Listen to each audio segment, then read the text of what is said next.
I'll try and be quick because I realise there's others, but I'll speak clearly. I've mentioned this before that I've always been impressed by Goethe's way. Goethe, sorry, I should say it properly, was really a writer, a novelist, and an artist who came to science in the 1700s, and he looked at things very, very differently from everyone else. He tended to ask the question, what has to happen for this to work? And so he was one of the first phenomenologists, I think, and I found that works very well. I use this metaphor from the Sanskrit tradition, Hindu, everyone knows it, the elephant. But it's a useful metaphor for a conversation, because you can imagine the next step. And this metaphor, you all know it, the blind man four blind men who come across an elephant, and each feels a different part of its body and tries to work out what it is. Now, we normally see it with them all describing what it is, but the next stage is clearly an argument, as they all argue their beliefs. And the only way that they can solve this is if they have a culture of stepping back and saying, my friend is right with what he sees. What would have to happen for all of us to be right? What would we have to be looking at? What would we have to be feeling? And so I have only found one social group, and that's the Quakers, who have this metaphor built into their tradition. So I really liked what Bernard was saying, but training people to do that and behave in that way is incredibly difficult. You have to build it into the culture. So let's just do a little bit of theory. Heinz von Forester, Ackoff, Luhrmann, about how decisions can never be made. So we're all trying, our conversations are normally aimed at a decision. So first of all, what is a decision? Is itself a decision? That is great fun in a classroom when you ask them what a decision is and then eventually say to them, are we trying to decide what a decision is? And the realization that they're in a circularity is always fun. From Ackoff, I think only the undecidable can be decided. Everything else is a calculation. From Luhrmann and Spencer Brown, you cannot make a decision until you can perceive a difference. From Heinz von Forester, every decision has a blind spot based on its perception and characteristics. Every decision is also defined by the items not decided, its meaning. And that one is important because a lot of work in psychology recently has shown that we are geared to looking about what can be decided, what can't be decided. As animals, we're more interested in what needs to happen, not what hasn't happened. So we tend to ignore the whole picture about how that decision was created by the meaning of what didn't happen. So a decision is not a decision until some other decisions have been made on it, is an endless chain. So no decision is ever finally made. In other words, another way of putting that is every end is a means to another end. And when I saw this discussion in Luhrmann and Ackoff, and it wondered, how do we ever make decisions? And the realization dawned on me that we make decisions by using beliefs. We basically say, stuff it. I don't care about what the ends are and means to another end. I'm just going to believe this because my experience in this world, my worldview has led me to believe this. So ultimately, at the end of that chain, we have a belief system with everybody. It's a system 5 in the VSM. So jumping straight to the heuristic I used to use when I was negotiating with unions. So I used to sit between a very left-wing union and a very right-wing government and have to negotiate. So taking a path out of the Quakers book, what I found was these golden rules, which I think probably matches pretty much what Bernard's saying. First of all, do lots of stuff. I'll come to the reason for that. Enact with your environment, challenging understood meaning, think outside your logical box by asking second order questions. I went to a meeting, I went to give a talk at Probus, which stands for Professional Business, which was a group of retired businessmen, a bit like the Rotary Club. And so the first question I asked them was, what's the professional business of probus? A second order question. And not one of them had any idea what it was. And you can do that in a lot of organizations. So first of all, start to get them to get out of sight their circularity. The second I use is called the theory of the thread. It's basically tease out the factors of the conversation, the factors and the facts that you can understand by facilitating constructive communications. Avoid rights and moral judgment. I'll come to, it's very useful if you read Jonathan Haidt's book, The Righteous Mind, you'll see his work talks about moral frameworks. And what I realized for a long time is that beliefs come in a sort of hierarchy. And at the base of those beliefs, your very most fundamental beliefs are your moral hierarchy, or your moral frameworks that make you make a judgment before the conversation has even started, based on your frameworks. And one of the biggest problems in human conversations is making things sacred. Part of the framework, moral frameworks, is we make things sacred. We turn that into rights. And so if you look at something like the argument about abortion, where on one side you have a right to health, and on the other side, and to judge your own body, and on the other side you have a right to life. If you start, the reason those rights are quoted and thrown in people's faces is to avoid the conversation. So if you start breaking that down and say to one group or the other, okay, when does the right to life start? And if you're a Roman Catholic, that starts before conception. If you and you can start to break down the arguments, but the best thing is to avoid moral judgments and rights. Instead, and I'll come to this a little bit later, you need to construct a means to determine ends. You need to personalize people, and the new beliefs will come from that meaning created through action. The Quakers' method: listen and add positively, avoid ego and power, and watch out for groupthink, excessive normative influence. People who repeat points, I think Bernard made this point about people being dogmatic. What I've found is they're dogmatic because they're worried that they're not being listened to. So you need to basically, if someone makes a point and keeps repeating it, you write it down on the board so you can say to them, look, we've heard you. But they need to be reinforced that they are being heard.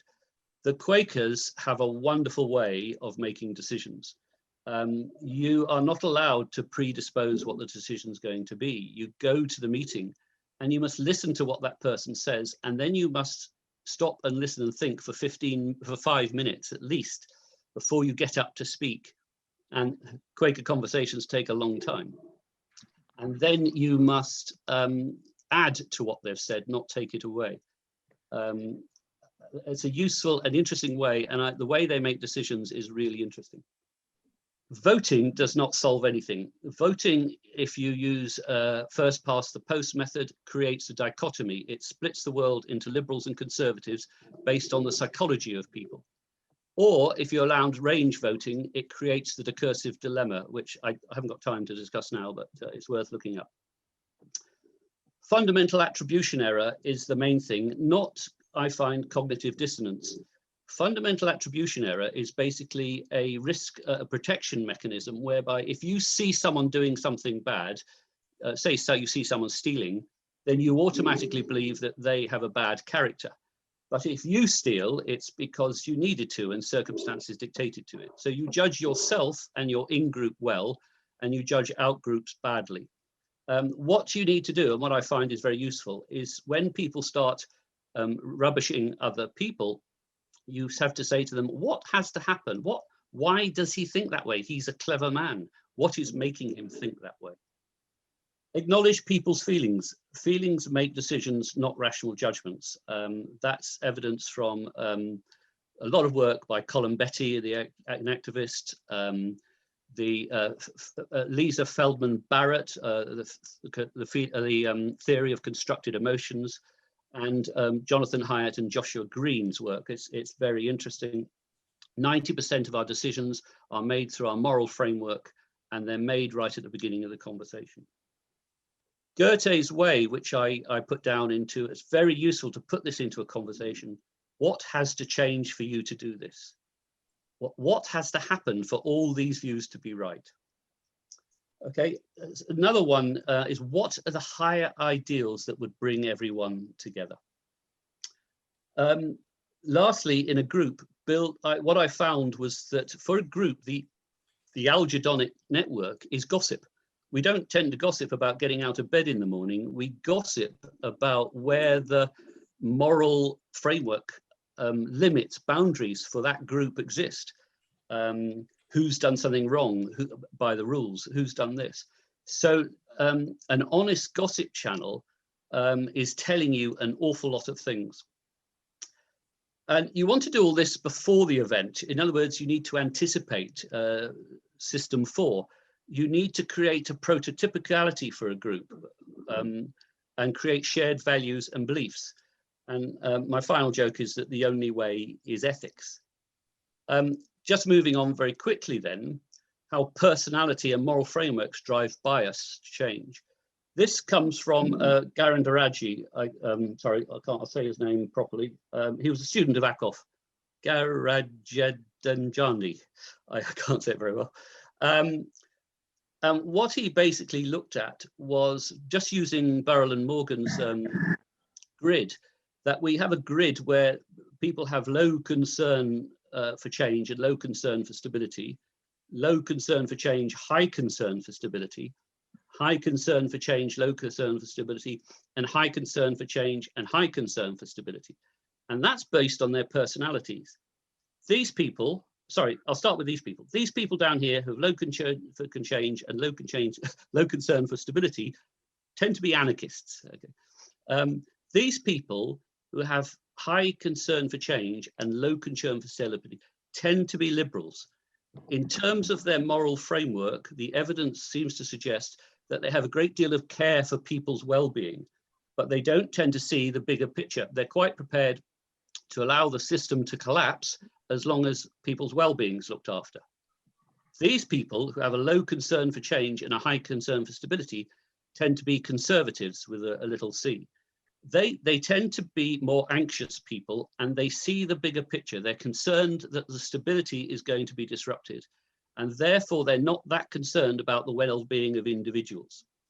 What you want to do is to explain to these people that they're both right and they're both wrong. They're only seeing part of the picture, and you need to move them into this bit by using Goethe's way. How do you create concern for change and concern for stability that encompasses the full moral framework? Loyalty, care for people, harm, fairness, and different concepts of fairness. And that's a very hard, Joshua Green's book on moral tribes is really interesting because it shows that humans are not really designed to move into this area easily. Going back to Akhoff and Garajandi, the problem with most of our systems is they lead us to a dichotomy. Where we have team A and team B, both with their means and their ends ending in beliefs in opposite directions. And what we tend to do, and you can watch it going on in nearly every country these days, is we bounce backwards and forwards along that line in what Akhoff would describe as being this problems being resolved. It's basically a compromise with a lose-lose. Occasionally you get the good politician who totally, I worked with a civil servant for many years who always believed in number one, which is absolve the problem, ignore it. He called that, he said the government calls that strategic neglect. And it's a good solution, he thought. Solved is what we all try to do. We try to smash the other side and beat them into nothing. We want, and it never actually happens. Very rarely, I mean, you've got to go back to the Middle Ages when they totally decimated the other sets of people who thought differently from them. It doesn't happen these days. So what you need to do is dissolve the problem, change the system so that problem moves away. To do that, you need to move to a dialectic. And so here I have team A's means, ends and beliefs and team B's means, ends and beliefs. And if you are incompatible, you end up with differences in means and in conflict down here. If you agree means but disagree ends, you tend to find groups that will collaborate. If you have people that agree the ends but disagree the means, you tend to find them in competition. What you're trying to do is to move people up to here into cooperation. And to do that, you have to ignore people's beliefs initially. You have to get them to suspend their beliefs and come back down here and create means and collaboration without ends and beliefs that will ultimately allow them to recreate new beliefs coming up in this direction. And that's just Garandoni's really interesting organization about how one path tends to have stability, security, collectivity, order, and uniformity, and one is change, freedom, individuality, and complexity and uniqueness. And you're trying to recreate innovation, organization, socialization, participation, and adaptation is the aim of your system. So lastly, this was some of the results of my research when I looked at social groups, and I was looking at the viability under the VISM of actual social groups in terms of their ability to stick together. And I used 4 simple parameters: the prototypicality of the group, how much they behaved as one individual; the boundary, were they exclusive or not exclusive; how high individual self-value was in that group; and ultimately, how much each person in that group saw themselves as distinct from the basic character of the group. And some of these, I haven't labeled actually which ones are viable and which ones are not. But one of the things I would warn Club Remy, if we're doing some self-reflection, is that what you often find is that in social groups, you have one person who does an awful lot of work and everybody else who doesn't do a lot of work.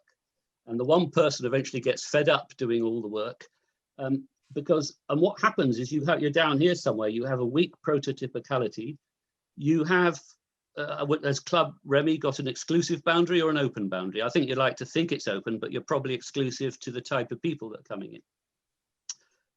A lot of people, I think, have a lot of high self-value and self-esteem in the group, but they're unaligned with necessarily the whole group's beliefs, in which case you've got a clique. I can't read the rest because the rest of the things, but you can see that way you can start to look at groups. And what I would say, and you're going to shout at me, is at the moment you're not a viable group.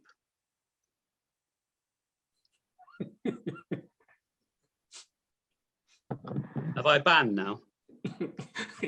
No, you are the most welcome member.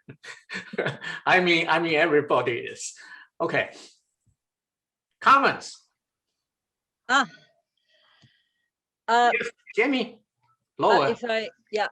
Very quickly, I already noticed making the comment in the beginning, the whole idea of a group and a group mentality, that's where the flaw is.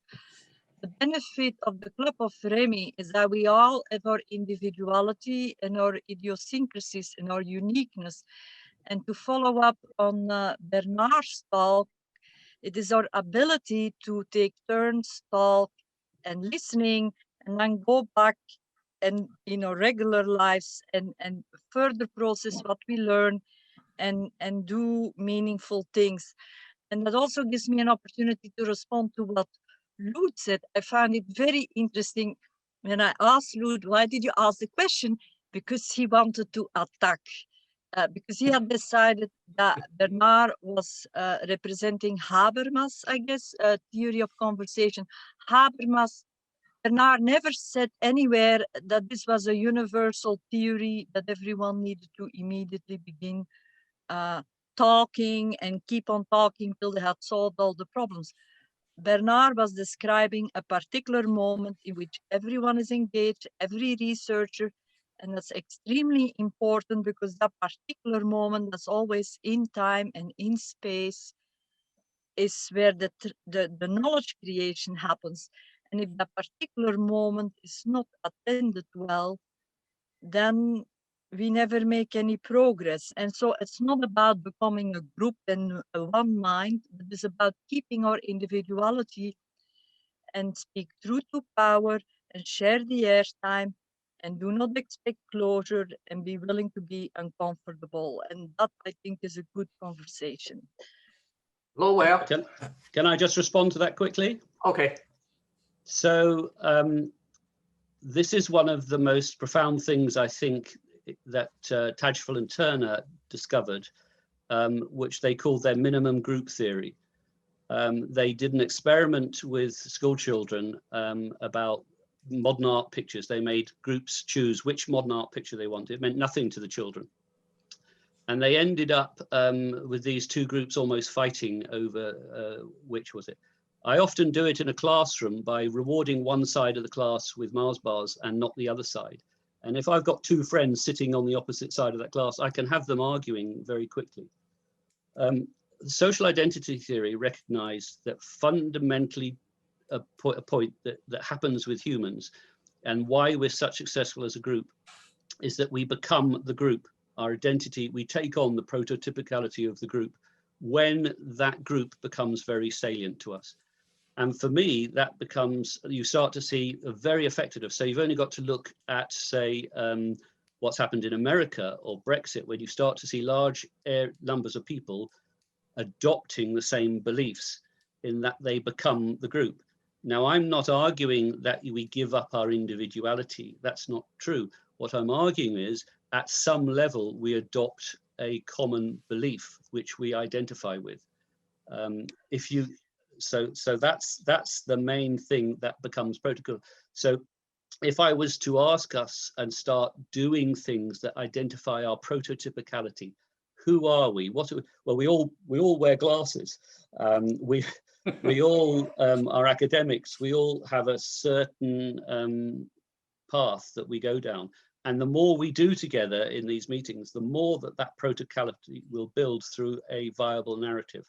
And that's my argument. I'll wait with giving a response so that other people can give a response. Lower. But Bernard, I want to thank you for your presentation. I want to thank you because I now fully understand why I have difficulty with PASC, because PASC set a trap for cybernetics of the endless conversation of his beautiful pictures of the bowler man within the man. And you don't get out of that. And what the question from Jerry Chandler is what does communication, interaction, conversation have to do with the system and the information system that processes it? And that is where I'm seeing Jonathan's contribution there about how do you set the stage for viable communication. But I think we need to go much deeper into what is a interaction? What is the results in the system that Jonathan ended up with, which is what's the system of belief is as we start to coalesce? How does it operate? That goes to Kenneth Boulding's what is the formation of the strange attractors, the G. Spencer Brown's differentiation, separation. That's where we need to be discussing, because we need to move beyond rhetoric in our ways that we talk to how do systems change, and more importantly, how are they maintained and how are they repaired? Okay, may I respond to that, Lowell? Yes. Oh, thank you. Yeah, I really wish to comment on that, but I just wanted to say a couple of things to Jonathan, wasn't it? Mr. Huxley. Yep. Thank you very much. What I found with your presentation is it's incredibly rich in data and evidence, and it's very difficult to comment and unpick on all that you're presenting. I'm speaking here as a psychologist, social psychologist myself, with some familiarity with what you talk. I'd love to have more time to explore our understanding of these topics. One final comment, although you praise the Quakers for how they operate, it's true, as I understand it, that they regularly schism, and there are at least 90 different, or at their height, there were 90 different versions of Quakerism in the United States. So it's not the perfect system you generated. Now I'd like to respond to Lowell. And the first question here is, and it's also partly addressing what John was saying, it's the question of what is the system and what is this information you're talking about? My view, and in the past view, is that as individuals, we are psychosocial unities. We've been socialized. We have our own worlds in which we live socially. We talk to ourselves. When we form a group, we become a larger unity, a larger psychosocial unity by identifying, construing ourselves as members of the group. And we may, that gives the group some stability if we say, yes, we are part of the group. And just to go on a little bit, Pascal could also say, it's good to aim for unity without uniformity. In other words, we can agree to be friends, members of the human race, whatever, but we don't have to conform to any particular set of beliefs and so on. So, yeah. So if I could just clarify that final characteristic of optimal distinctiveness is that bit that that you are different. You're the same as the group. I call it the group paradox. You're the same as the group, but you're different. And the best example I can give of that, I was interviewing a group of policemen, and I often created a strong feeling of us. And then I would ask them, what did they particularly bring to the group? And one policeman said, well, I make everybody laugh. I'm joking all the time. And when the conversation had finished and we were walking out, I said to him, so do you do a lot of humor? He said, no, I'm not funny at all. And he had created a niche for himself in the group that was actually opposite of his character. His wife said he was quite a dour person who wasn't, but so the way I describe it is people are like bunches of balloons. You may have a red bunch of balloon and a blue bunch of balloon. The red bunch wants to be different from the blue bunch, but inside the blue bunch or the red bunch, everybody wants to be a different shade of blue. Lord, Could I you comment have raised your here? hand? We cannot hear you. Oh, yeah. Go ahead. Yeah. I want first to say to Jamie that Bernard was making a point about continuous conversation. There's a slide there. That's just for the record. The other points I want to make is that there is a profound difference between belief systems and systems of rationalized expectations. The latter I would call scholarly discourses and scientific, while belief systems have a very different dynamics. These are systems where people tend to work in groups and close the thinking. In my opinion, it is very important to move to study of systems of rationalized expectations, because expectations cannot be attributed uniquely to people.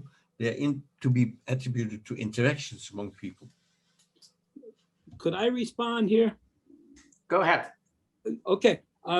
First of all, Lord, I think the belief system, whether it be scientific or personal or social or Quaker or whatever, remains a belief system. And all of them are part of being human. And so I don't find this sharp distinction that you're trying to draw. But put that aside for a moment.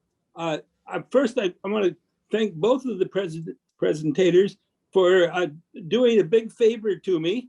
I enjoyed both of them, but for two different reasons. I think for Bernard's presentation, which is very pragmatic, very practical, very go to work sort of stuff that you probably do as a psychologist.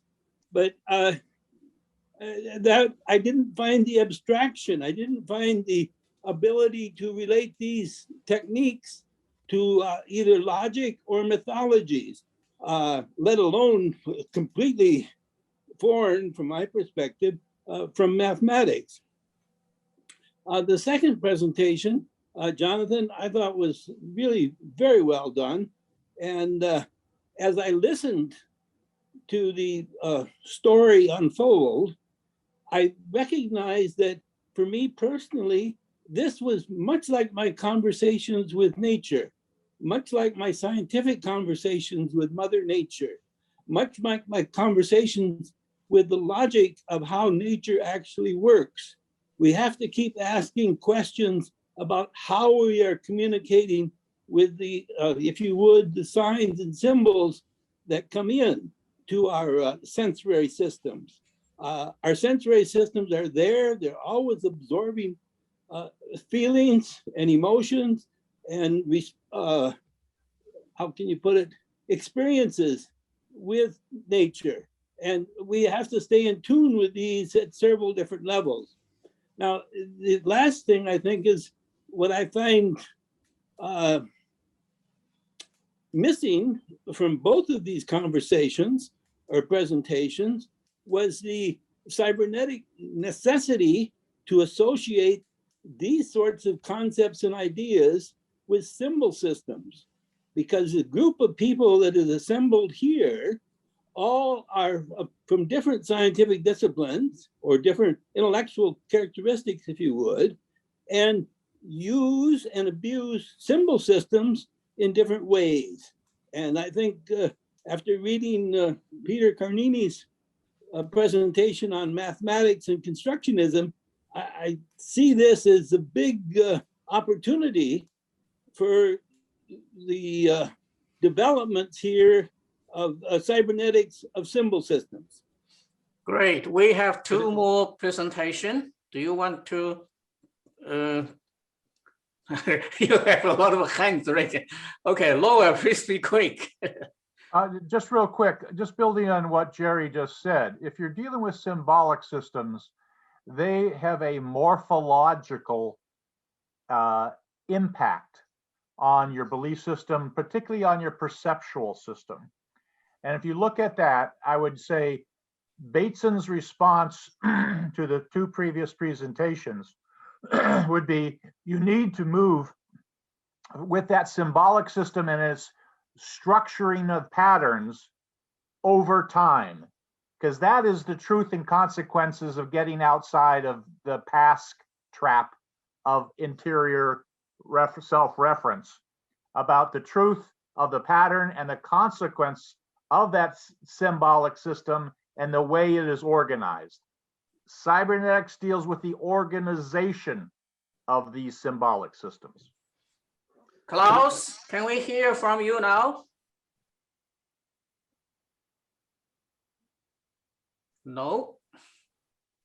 Can I just quickly answer that one then, Jason? Because there's so the first thing what I didn't explain was how this group creates a narrative, and I use the word viable language to describe narrative, and it encompasses what Loet was saying about group anticipation, because part of a viable system is the need of system 4, the need to be able to anticipate as a group. That for me is different from the group's belief system and moral framework. It's system 5 and system 4. And the other thing that people are talking about, so by taking everything I have done and putting it into the viable systems model and bringing Lerman, Spencer Brown, and others into the model as well, what I've tried to do is to create a very sound cybernetic basis for this. But the only people who are answering the question that Jerry's answering, well, there is nobody, because he's asking the $64 million question, which is our brain representational or is it sensomotory? And that argument is still ongoing with the neuroscientists at the moment. Jamie, your hand's still raised.